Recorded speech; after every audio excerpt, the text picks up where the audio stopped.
Hello student, welcome back to our next video in RD Bio Hub। Last video में हम लोगों ने किया था कि कैसे ट्रांसपीरेशन जो है वो हेल्प करता है ट्रांसपोर्ट ऑफ वाटर को। आज हम स्टडी करते हैं अबाउट द ट्रांसलोकेशन कि मिनरल का जो अपटेक है वो किस तरीके से हो रहा है। तो मिनरल अपटेक को सिंपली हम लोग बोलेंगे it is simply called as the absorption part. ठीक है, एब्जॉर्प्शन पार्ट दो अलग अलग पाथवे से होता है, passive and active. As you all know कि पैसिव के अंदर क्या होता है हमारा नो यूज़ ऑफ एनर्जी, तो एटीपी का कोई यूज़ नहीं होता। एक्टिव के अंदर एटीपी मॉलिक्यूल्स जो हैं उसको हम लोग यूज़ करते हैं। ठीक है, और जो दोनों पाथवेज हैं they are parallel to each other. ठीक है, एक दूसरे के साथ चलते हैं but both are independent of each other. उसके बाद जो प्लांट्स हैं ये ऑब्टेन जो करते हैं कार्बन डाइऑक्साइड वगैरह, ये सारी कहाँ से लेते हैं? वो एटमॉस्फेयर से वाटर एब्जॉर्ब करते हैं। तो वाटर की जब फोटोलिसिस होती है तो फोटोलिसिस में वो जो है ब्रेक होता है हाइड्रोजन और हाइड्रोक्सिल आयंस के अंदर, वो इसमें यूटिलाइज हो जाता है। एक्टिव जो ट्रांसपोर्ट है प्लांट के अंदर ये स्पेसिफिकली फॉलो होता है बाय स्पेशल आयन। तो आप लोगों ने एक्टिव ट्रांसपोर्ट का कर रखा है कि ये आयंस जो हैं ये कैरियर मॉलिक्यूल्स के थ्रू ट्रांसपोर्ट की जाती हैं वन फॉर्म टू अनदर, यानी कि एक से दूसरी जगह पर। ये किसके अंदर आएगा? हमारा एक्टिव ट्रांसपोर्ट के अंदर।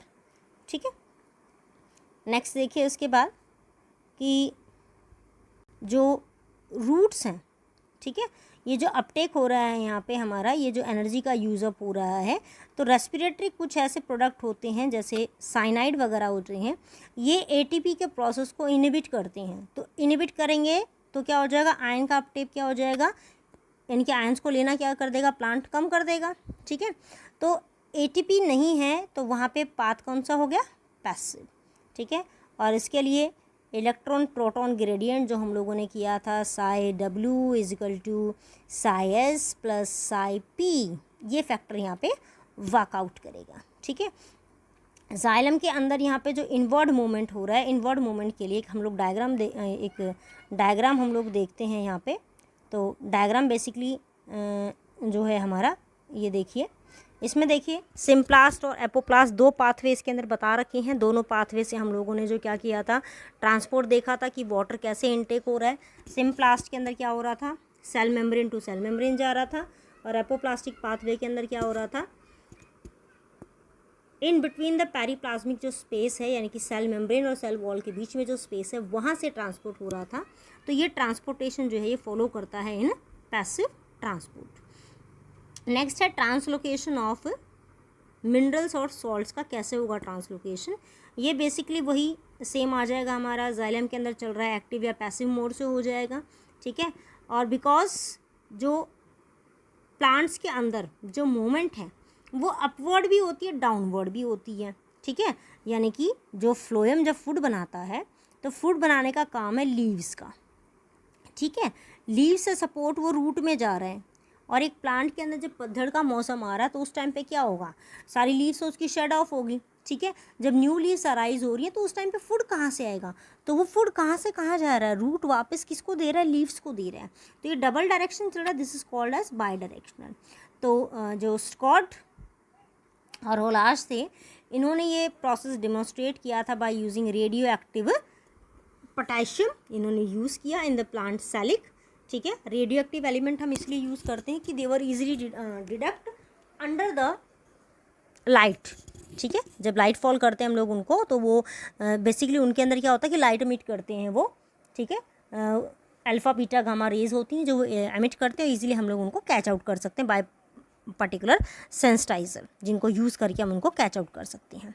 लेटरल ट्रांसपोर्ट जो है मिनरल्स का वो पैरेन्काइमा सेल्स के थ्रू चलता है। पैरेन्काइमा सेल आपको पता है कि इस तरीके से अरेंज होते हैं, तो इनके बीच में जो है इंटरसेलुलर स्पेसेस बहुत होता है, that's why they were using. Commonly जो एलिमेंट हैं जो ट्रांसपोर्ट होते हैं वो है phosphorus, sulphur, nitrogen and potassium. Calcium जो होता है वो रेयरली ट्रांसफ़र होता है because it is a not remobilised, बार बार ट्रांसफ़र नहीं होता।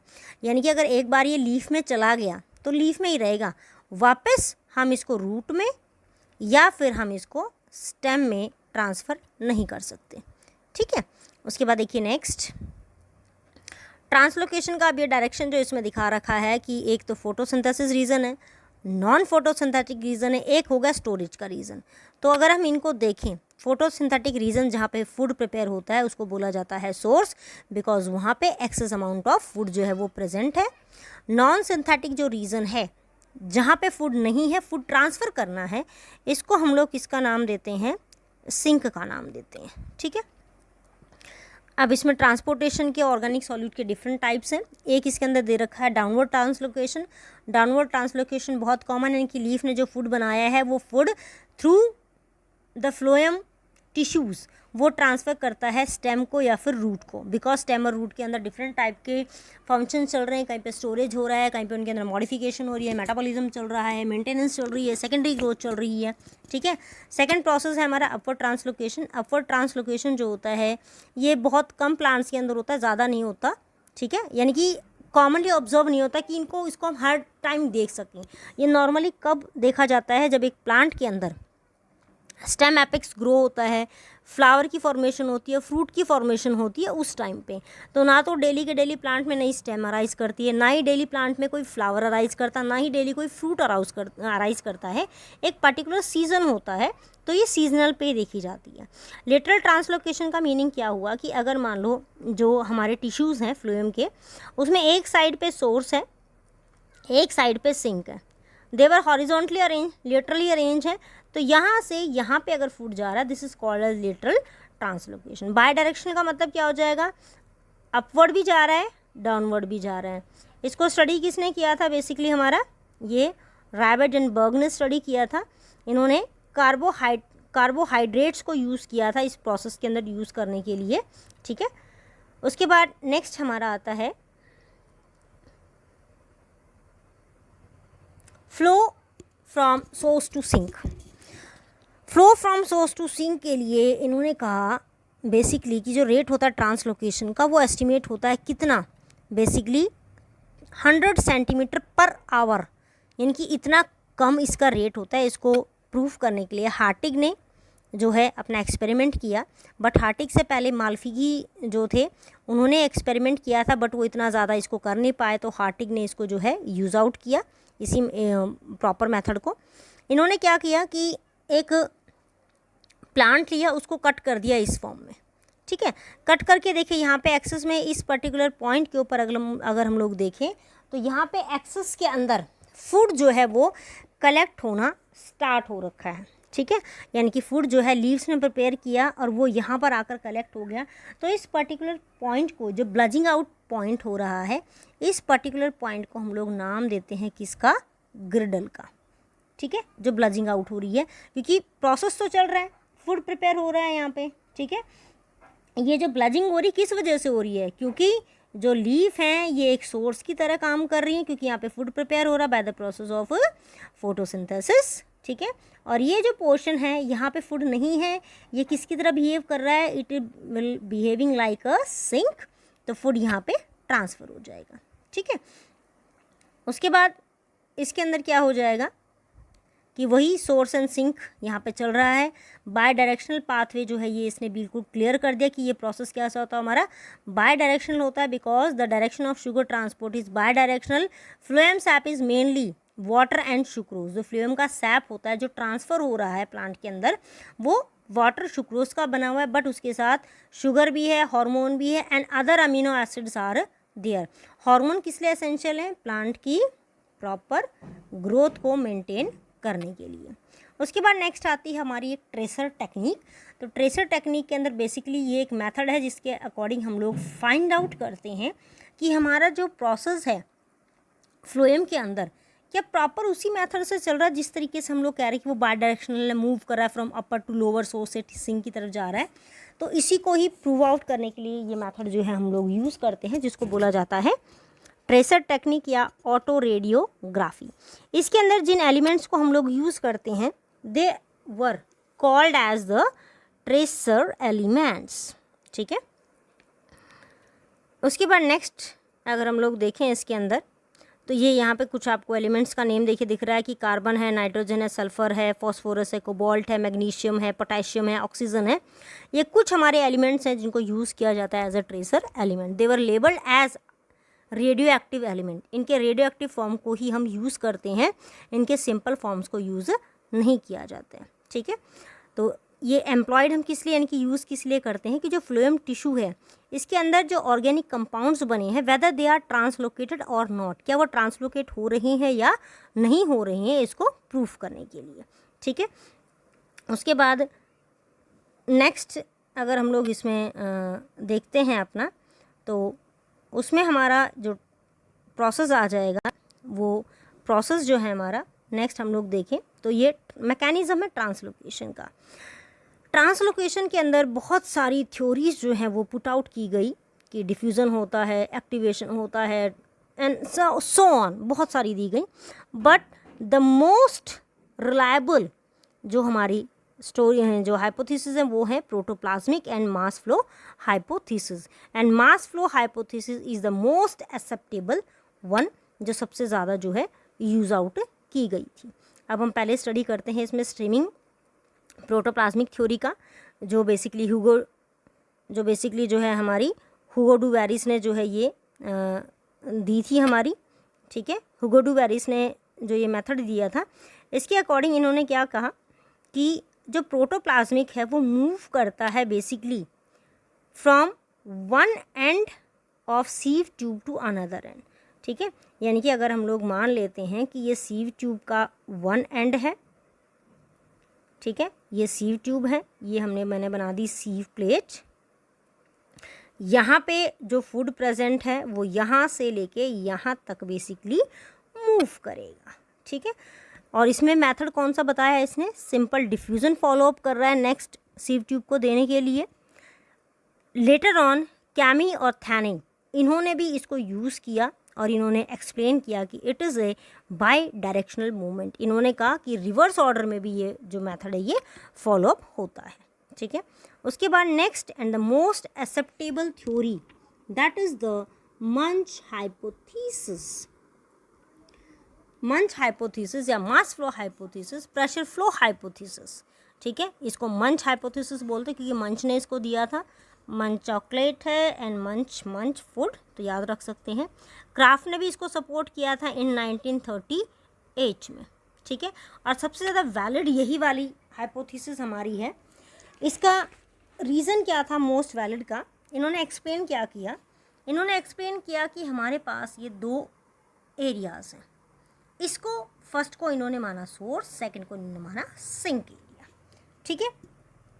इन्होंने बेसिकली बोला कि यहाँ पे जो ट्रांसफ़र है वो अकॉर्डिंग टू टर्गर प्रेशर चलेगा, ठीक है। यानी कि जो टर्गर प्रेशर है वो हायर कंसंट्रेशन से लोअर कंसंट्रेशन पे जा रहा है।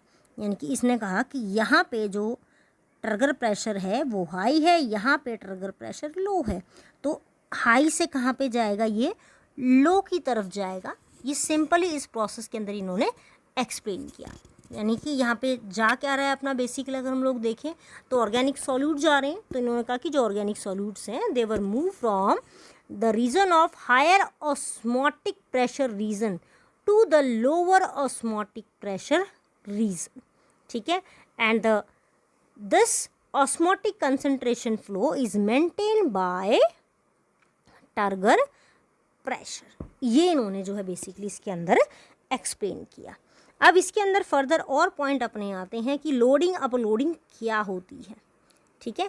लोडिंग है कि जब phloem just near the source के पास अपनी हायर कंसंट्रेशन अटेंड कर लेता है, ठीक है, उसको हम लोग बोलते हैं लोडिंग। और जब सीव ट्यूब से, क्योंकि सीव ट्यूब के पास कंसंट्रेशन हाई होगी, सीव ट्यूब जब उसको लिंक आउट कर देते हैं कहाँ पर, सिंक की तरफ, this is called as unloading. Loading unloading दोनों किसके थ्रू चलते हैं, कंपेनियन सेल्स के थ्रू, ठीक है। ये हो गया इसके अंदर। उसके बाद देखिए ये प्रोसेस दिखा रखा है कि कौन कौन से पार्ट्स हैं। देखिए सीव ट्यूब है यहाँ पे, ये फ्लोएम पैरेन्काइमा सेल हैं, लिविंग पार्ट हैं, प्लास्टिड्स प्रेजेंट है बीच बीच में, कंपेनियन सेल इसके साथ में है। तो कंपेनियन सेल एंड सीव सेल ये दोनों पैरेलली वर्कआउट करते हैं एक दूसरे के साथ, और जो फूड है उसको सोर्स से सिंक की तरफ बेसिकली ट्रांसफ़र करते हैं, ठीक है। वही सेम मेथड मैंने बताया कि कौन सा चल रहा है अपना यहाँ पे, कौन सा चलेगा, टर्गर प्रेशर ग्रेडियंट जो है वो वर्कआउट करेगा, कोई और दूसरा मेथड यहाँ पे वर्कआउट नहीं करता। अब टर्गर प्रेशर बनाने के लिए इसको वाटर की नेसेसिटी होती है, तो वाटर कहाँ से लाएगा भाई, ये वाटर कहाँ से लेता है, they take the water by near to the xylem, जो नियर टू द जाइलम होता है, जाइलम जो इनके नियर बाय जाता है, उससे वाटर को जो है ये एब्जॉर्ब कर लेते हैं। ठीक है, उसके बाद देखिए नेक्स्ट जो हमारा है ये इस पर्टिकुलर में दिखा रखा है कि कुछ ऑब्जेक्शंस भी उठाए गए थे इस थ्योरी के ऊपर, और मेन ऑब्जेक्शन क्या था इसका कि इसने बाय डायरेक्शनल मूवमेंट को एक्सप्लेन नहीं किया। एक्सप्लेन किसको किया, यूनिडायरेक्शनल मूवमेंट को, but most of the plant, अगर हम बात करें 90% जो प्लांट है वो किसको फॉलो करते हैं, बाय डायरेक्शनल पाथवे को, वो इन्होंने बिल्कुल भी एक्सप्लेन नहीं किया। ये रफ डायग्राम है इसका एक स्ट्रक्चर का कि कैसे वर्कआउट हो रहा है। ये देखिए सीव ट्यूब जो है इसके पास एक्सेस में यहाँ पे फूड प्रेजेंट है। ठीक है, उसके बाद जो शुगर है वो फ्लो कर रहा है फ्रॉम हायर रीजन, यानी कि यहाँ पे हायर रीजन है, यहाँ पे लोअर रीजन है, तो फूड यहाँ से यहाँ पे ट्रांसफ़र हो जाएगा। मेटाबॉलिज्म प्रोसेस जब चलेगा उस टाइम पे क्या हो जाएगा, during the metabolism processes basically जो फूड है वो वापस से जो रूट्स के पास स्टोर है, जब रूट के पास फूड है तो ये सोर्स कहलाएंगे, वापस लीफ को भेज रहा है ड्यूरिंग द नाइट टाइम, जब वहाँ पे उनके पास फूड नहीं है उस टाइम पे ये क्या हो जाएगा, सिंक हो जाएगा। तो ये था किसका, हमारा बाय डायरेक्शनल का, बट ये बाय डायरेक्शनल जो है ये किसने एक्सप्लेन नहीं किया, हमारे मंच ने इसको जो है एक्सप्लेन नहीं किया। This is all about our chapter, जो हम लोगों ने स्टडी किया है पूरा का पूरा चैप्टर, इसके बारे में है अपना, तो कंप्लीट होता है अपना चैप्टर इसी पर्टिकुलर पॉइंट्स के साथ। तो meet you in next video, till then bye.